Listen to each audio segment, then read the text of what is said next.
আজকের রান্না ডাল রান্না করব, আর হলো পটল ভাজি আর ডিম ভাজি করব, আর লাউ সিদ্ধ করি বাগার দেব। হ্যালো এভরিওয়ান, আসসালামু আলাইকুম। আশা করি আপনারা ভালো আছেন। আমিও আল্লাহর রহমতে ভালোই আছি। তো পটলগুলো দেখেন, আমি হলুদ মরিচ মাখিয়ে নিয়েছি, লবণ সহ মাখিয়ে নিয়ে একটু কম তেলে দিয়ে ভাজতেছি, কারণ আমার পরিবারের তেল কম খায়, কারণ তেল খাইতে নাকি চর্বি হয়, তেল খেতেই চায় না। তাই দেখেন পটলগুলো একটু শুকনো শুকনো করে ভাজতেছি। তো এইভাবে ভাজলে পটলের গায়ের যে রসটা আসে চলে যায়, ভালো হয় ভাজা। আর আমি এখন লাউ সিদ্ধ করতে দিব। দেখেন, এটা একটা নতুন রেসিপি। এখানে আমি লবণ দিলাম, হলুদ দিলাম, আর হলো একটু মশলা বাটা, মশলা বলতে একটু কাঁচামরিচ, জিরা আর রসুন পেঁয়াজ বেটে নিয়েছি, এর মধ্যে দিয়ে দিলাম।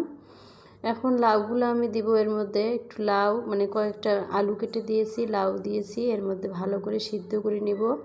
আর অল্প একটু তেল দিয়ে দিব, কারণ খুব বেশি তেল দেব না, যেহেতু আমি বাগার দিব। তো একটু তেল দিলাম।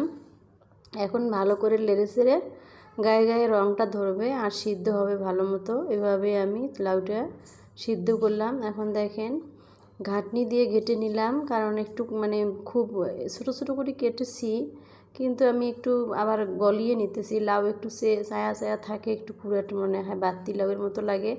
তো একটু পাতলা পাতলা করে একটু করব, ঘন ঘন করে দেখেন একটু লাড়াচাড়া করি। এখন আমি এই ডালটা বাগার দিব, ঘেটে নিলাম। এখন ডালটা আমি বাগার দিব। ডাল যেভাবে বাগার দেয় ওইভাবে প্রথমে জিরা দিলাম, এখন পেঁয়াজ কুচি দিতেছি, রসুন ছাঁচিয়ে নিয়েছি, পেঁয়াজ কুচি আর জিরা এর মধ্যে দিব, আর দুটা শুকনো মরিচ এখন ফোড়নে দিয়ে দিব।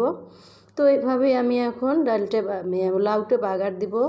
তো এই লাউটা বাগার দিলে যে স্বাদটা এত মজা লাগে, এটা রুটি বা পরোটার সাথে সকালকার নাস্তা খাওয়া যায়, গরম ভাতের সাথে এটা খেতেও অনেক ভালো লাগে। ভিন্ন ধরনের রান্না, ভিন্ন মাছ মাংস দিয়েই তো অনেক লাউ খেয়েছি, কিন্তু এর মধ্যে আবার ডাল দিয়েও রান্না করা যায়। মুসুরির ডাল, মুগের ডাল, যে কোনো ডাল দিয়ে এইভাবে রান্না করলে আরও ভালো লাগে। তো আমার ঘরে খাওয়াইয়ে কম, তাই আমি একটু কম করে রান্না করলাম। তো এখন আমি ডিম ভাজবো। ডালটা হয়ে গিয়েছে, এখন লাউ হয়ে গিয়েছে, এখন আমি ডিমটা ভাজতেছি। তো ডিমটা একবারে 3টে ডিম ভেজেছি, 3টে ডিমে 2বারে ভাজবো। তো এইভাবে মুলে মুলে ভাজবো, পাটিসাপটা পিঠার মতো করে ডিমটা ভেজে নিব।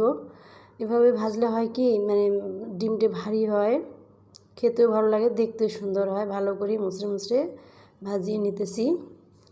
তো আজকে আমার এই ভিডিওটা যাদের রান্নাটা যদি ভালো লাগে, তারা আমাকে একটা সাবস্ক্রাইব দিবেন, পারলে একটা লাইক কমেন্ট শেয়ারও করবেন। তো আজকের মতো বিদায় নিচ্ছি, আল্লাহ হাফেজ।